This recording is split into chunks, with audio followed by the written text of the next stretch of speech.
I'm big on charts, people, a two-dimensional thing, and we've got this art object known as a play, which is a two-dimensional art object. And of course, for me, our job is to translate two dimensions into three dimensions. So I just kind of want to know what's that two-dimensional art object made of. So there's different ways to do it.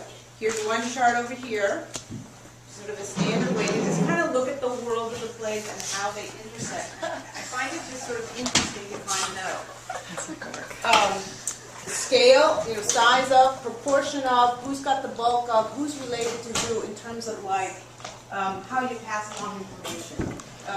Put that chart on the web. In the fair forum, I was talking a little bit about my notion of plays, the Shakespeare plays particularly, in preserving them, it's kind of like a relay race. If anybody's been in a relay race, you know there's that baton thing that you have to pass on to the next person, and there's a second or two when you get to have them both at the same time, and then the next person has to take the information and go on. And I find it really interesting to continue to pay attention to the kinds of people that you would have relationships with through the course of the play, as if when you are passing information on to them to then take to the next level, or when you get information from them, what is it that they have set up for you to take to the next level? And I think that's how that works. I think that's what we call, that's why we think these are very active plays, is because they keep moving forward. They don't really repeat. That you have characters that just take, they get segments of a particular line. They don't get the whole line of business. They get segments of it, and then you pass it along. So I just kind of find it interesting to know where you would be intersecting, depending on the parts that you play. So that's one kind of chart. You can find this in the back of David Crystal's book, Shakespeare's Words.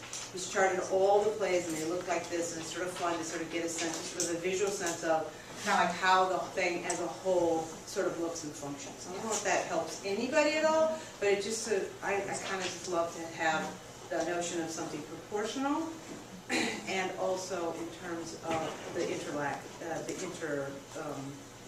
that happens.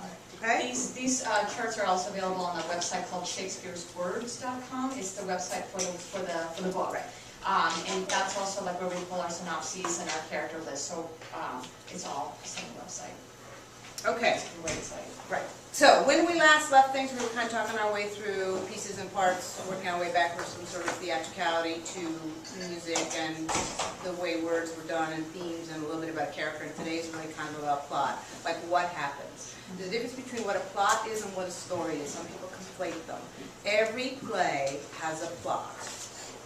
Every play may not have a story, but every play has a plot. And that is the events that are laid out from 8 o'clock to 11 o'clock, one after another in a sequence. That's the plot of a play. The story of Hamlet is not all contained in the plot of Hamlet, is it? Because playwrights select and combine. But there is a progression. Linear maybe, we have to talk about what that is. But there's certainly a temporal one from 8 o'clock to 11 that we all participate in, right? So what I want to sort of show is how we can kind of lay this out to look at how it functions. Now, one of the things, this is my own personal theory, again, back to my buddy Aristotle, who was a botanist by trade as well as a philosopher. And when he looked at all these plays, he said, they all have the same structure. And what did he mean by that? What he meant was that they all had a beginning, and they all have a middle, and they all have an end. And that seems sort of basic and sort of stupid, I suppose, to say. But part of what he was getting at was that for him, plays are an imitation of real life. Imitation does not mean that it's a negative or bad or sort of the lesser than. That actually is trying to replicate what in the short compressed period of 2 or 3 hours, what our life cycle would be. And he looked at the life cycle of a flower. And a flower starts with a seed, it blooms, and then it fades. And he says every play functions like that. So that you are starting with something, you are heading towards sort of the climax of that at its absolute, perfect, beautiful moment. If you've ever sort of watched sort of the progress of a flower, you know exactly what that moment is. And also to say that at the moment of one's height, when you're at the height of, you are also at the beginning of the end. The irony is that you are in 2 times at the same time, right? Here you are at the height of your power, it's also the beginning of the end of your power. And that this is kind of a life cycle to a certain degree. right? And it's not equidistant. It's not like at age 45. I used to say, now I'm 45, I'm halfway through. So now I pushed it, but now at 54, I'm not quite there yet. I decided I'm pushing the math a little bit more, right? But that it also, if you follow the life cycle of the flower, it's not equidistant, right? The decline is not the same. It's actually more. It's more rapid, right? A little bit. So that the notion in plays when we kind of we set something up and then sort of the notion of the speed of things, like that second verse, a little bit faster, a little bit worse song, right? Also applies to plays, and also because for him it was replicating the life cycle. You know, those of us after a certain time frame begin to talk about how fast time is happening, right? So it's replicating, right, this imitation. So my theory is that somewhere in every Shakespeare play, about 60% of the way through, we get this big moment of height. That everything that has been comes to a moment, a point of, and then everything from there we know has to be dealt with for the end, right? So I create this sort of pyramid thing. Now, this guy from the 19th century, his name was Gustav Freytag, came up with this idea 1850 or something. He looked at all the Shakespeare plays and looked at all the Greek plays, and he said, oh my God, they all have the same structure. And so it's like, okay. So he kind of came up with this. I've altered it slightly, and it's based pretty much on the fact that we went through all 38 of his plays last year.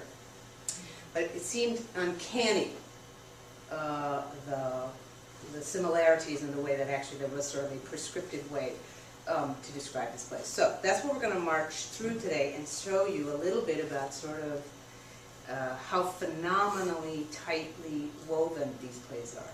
So that when you're in the middle of them and you kind of go, now where did that come from and what the heck was he doing and why didn't some smart-ass dramaturg say to him, too long, too many characters, gotta go, you know, kind of thing, right? Because that there's actually a rhyme or reason to it. The other thing that's obsessing me this year in particular is to think about him as a poet.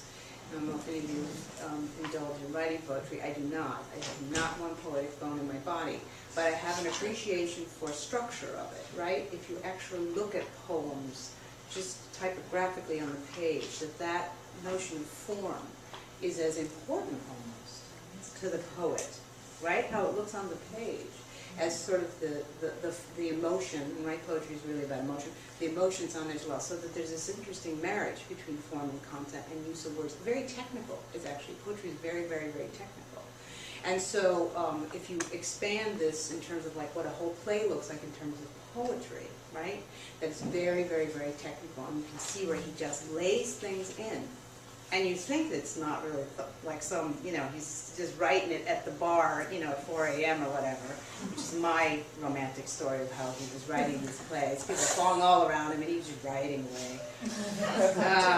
But I think that there's a little bit more conscientiousness, perhaps, and the sort of challenge of things from the poet. We talked a lot last year about how sometimes, and I think we talked about this last week too, a little bit about like, well, you can do that with 2 twins, I can do it with 4, you know, kind of thing. So like, that he even created his challenge within himself. Like, so, well, last time I did it, well, I can do it this, you know, it's kind of like name that tune, you know.